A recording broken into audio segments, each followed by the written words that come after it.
something that I've been wanting to do with a guest on the show is especially someone, I love people who are just learning German because first of all, I think you're in for a treat. It's fun to learn a new language, and German was a fun language for me to learn. So you're in for a treat. So I'm very excited for you, Steph. Oh my. Yes. And then secondly, I like just throwing things that I found fascinating when I was learning German in the beginning and seeing how other people react to it. And one of those things is German idioms. And the thing about German idioms is that if you hear them in conversation, you just like it's a very good way of getting lost very quickly. And people don't understand or don't realize how much we use idiomatic expressions. I mean, even in English, when you really analyze, like when I was trying to understand idioms, I would generally relate them to idioms in English because there's no other way to say it. That's why they're idioms. So I thought what we'd do is I would drop some idioms for you, and then I'm going to tell you the idiom in German, and you can tell me what you think it means, and then I'll tell you the English translation 1-to-1, and then you can try guess the meaning of the idioms.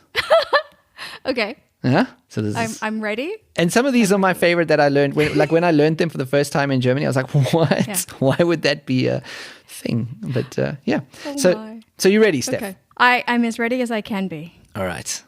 I hope you haven't been cheating. And look, I hope you haven't. Have you touched on idioms in your language courses yet? Is that something that they cover? A1. I just finished A1. No. Okay, so no.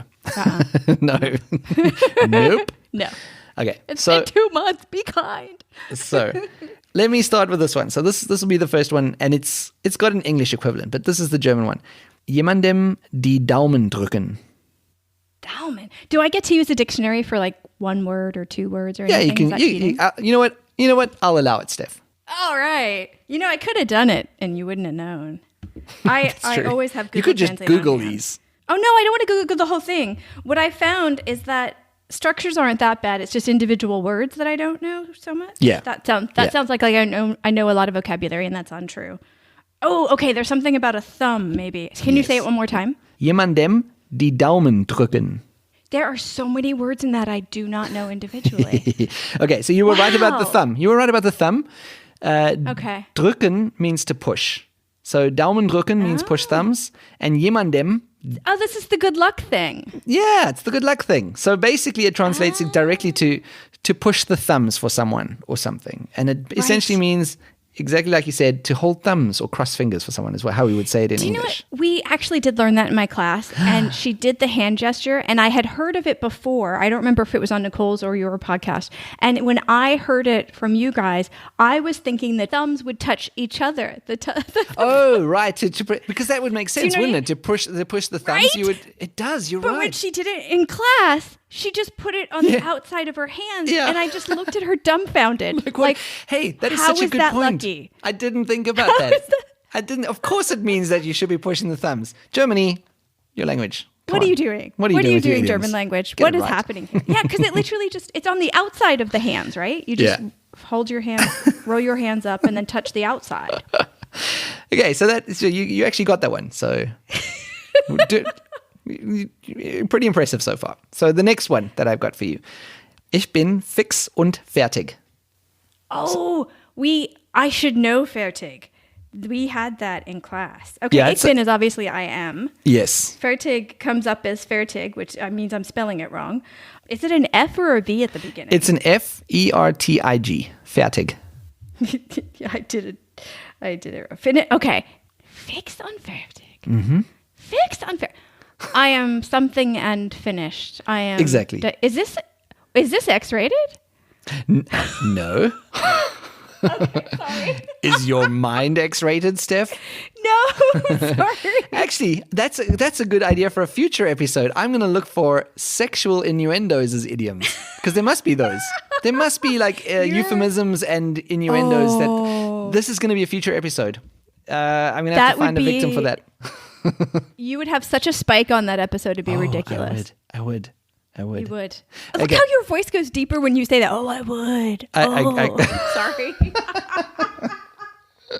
Okay, so we got Ich bin fix und fertig means I am beaten and finished. That's the 1-to-1 English translation. So what do you think is the meaning? When do you think that the Germans would use that? I am worn out. I am when someone is completely worn out or exhausted, or they're just completely done. They're like, ich bin fix und fertig. Yeah. I am absolutely done. I don't know if I there's have use for this. I don't know if there. You do? Bist du fix und fertig, Steph? yeah.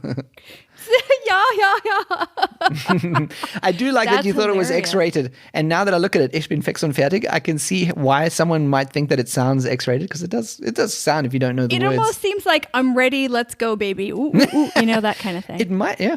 If it means that any Germans listening, please let us know. I need to know.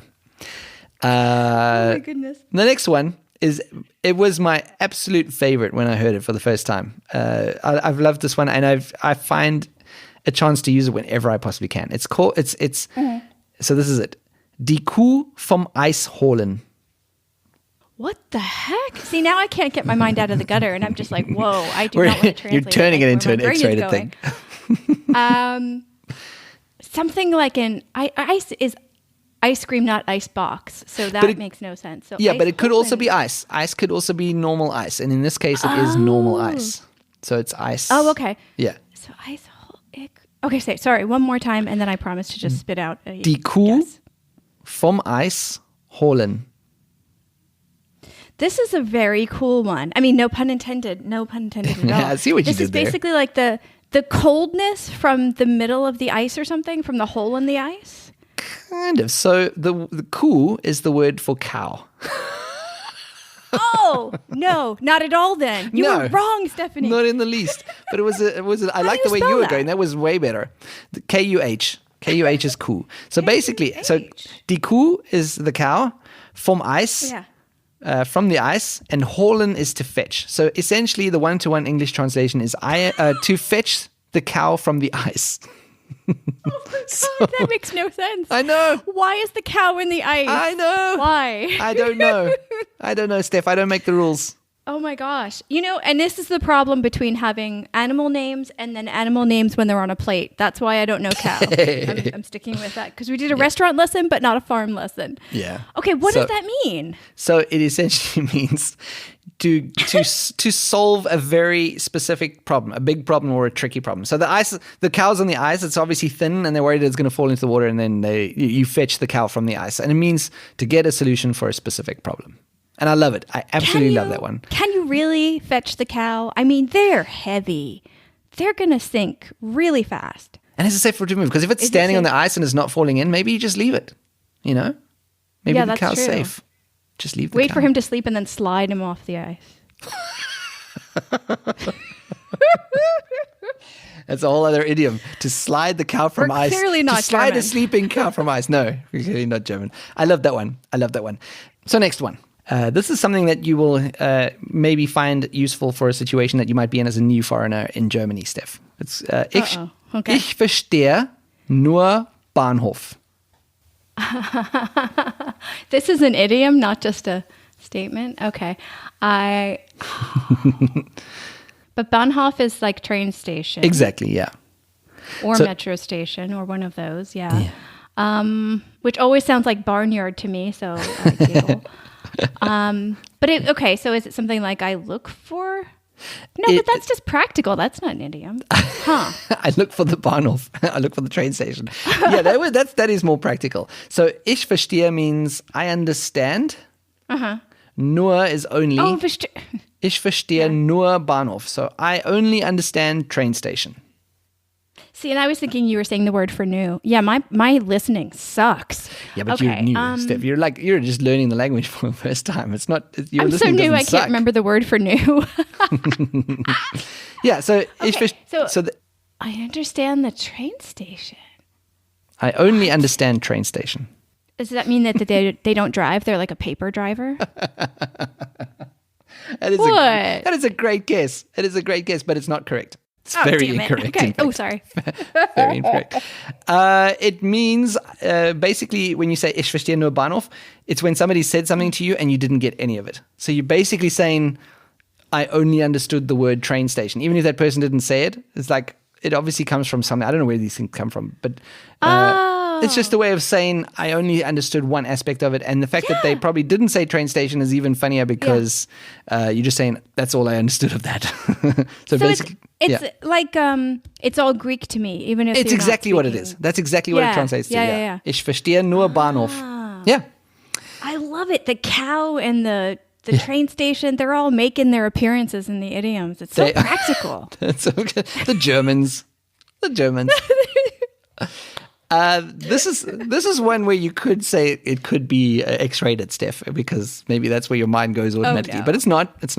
So this one is deinen Senf dazu geben. Senf, that's not the mustard senf. It is. Yeah. Deinen Senf my God. Okay, so dazu deinen geben. Senf. How do you know the word for mustard already? Like, is that something you learn in A1? Have you seen my pictures? I love food. Oh, right. You would learn the food words first, wouldn't you? Yeah. And I grocery shop so often. Anyway, so deinen Senf. Deinen Senf dazu geben. Dazu geben? We give some. Dazu geben. Yeah. Something give, but who gives what? See, this is where cases kick my butt. So something, mustard gives something? Or what? You're giving your mustard. Oh, yeah. Yeah, you're giving your mustard to something. Deinen Senf dazu geben. To give your mustard like to it. Like your 2 cents or something. Exactly, Steph. Exactly. No way. You nailed it. See, I should get my permanent residency right now. I'm give her a permanent residency. Why are we even talking about this? Yeah. Why are we even having this discussion? What 6 months? Why are you queuing at 1 o'clock in the morning? Just give her the papers. She gets the mustard. She first of all she knew mustard and she understood this idiom. I'm sorry. What more do you want? That's like you can't pass any better test. Fun tip: we have 3 types of mustard in our. We basically have a dorm fridge in the apartment. We have 3 types of mustard in there. 3 types. So I know my senf. 3. So one that is questionable flavoring, one that is mild, and one that is spicy. Yeah, you got to be careful with senf. There's good ones and there's bad ones. That's for sure. Oh yeah. I should probably throw out the bad one, but anyway. Nah. So, well, let's do one more. I think we'll do one more. Which one am I going to do? Let's do one that I've heard a few times. Let's do this one. Da kannst du Gift drauf nehmen. Oh man, one more time. Da kannst du Gift drauf nehmen. And sorry, you have to deal with my terrible pronunciation, so that's not helping things. You can.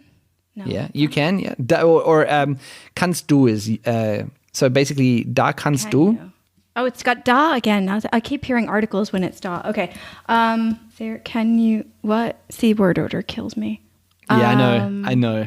You give something and I forget what nehmen means because I should know that one. So da, this is a weird formulation to be honest, because that da messes things up a bit, and the word order is very, very confusing here. So basically, it's da. So da in this case means that. You could say that. Da. Okay. In this case, it's not always the case, but in this case, and then right. Kannst du. So there, can you, and gift means poison. So why would I know that? And then drauf. So da kannst du Gift drauf nehmen. It means you can take poison on that. Basically, is what it says. Wow. That's the 1-to-1 translation. But what does that mean as an idiom? Do you think? So you're basically saying that someone's very strong because they can take anything. No. No. I love the polite pause before you tell me I'm so. Yeah, I was trying to think of how I could tell you that you're very way. Oh, just say it. Way off. Way off. Way off course. What does it mean? It means you can bet on that. It's a sure thing. Like you can be so sure that you can put poison on it. Da kannst du Gift drauf nehmen. You can take poison on that. I don't know. But that's why would you take poison if No it's idea. if you're so confident? I don't know. Wouldn't you take poison to get out of a situation? Yeah. Yeah, I don't You would get think this that. one. No, me neither. Yeah. There's a lot of other good get ones. No. Not The on cow board. one was funny. Yeah. I get the mustard. Yeah. The train was interesting, but this one I don't get. Steph's not on board with the idioms for you can bet on that German, so not happy with that one. Yeah, the poison idioms are over there for me. All right. Are there many I of thought them? you did fantastic. I was amazed that you knew some words like Thank Senf you. and Yeah, it's exciting. And like I said, you had to deal with my crappy pronunciation, so that doesn't help. Oh, please. That doesn't help you on the other end. Yeah, so good job on that game. Thank you. Do I get a prize? No. No. You came on the show. That's the prize. Bummer. That is a prize. Yay.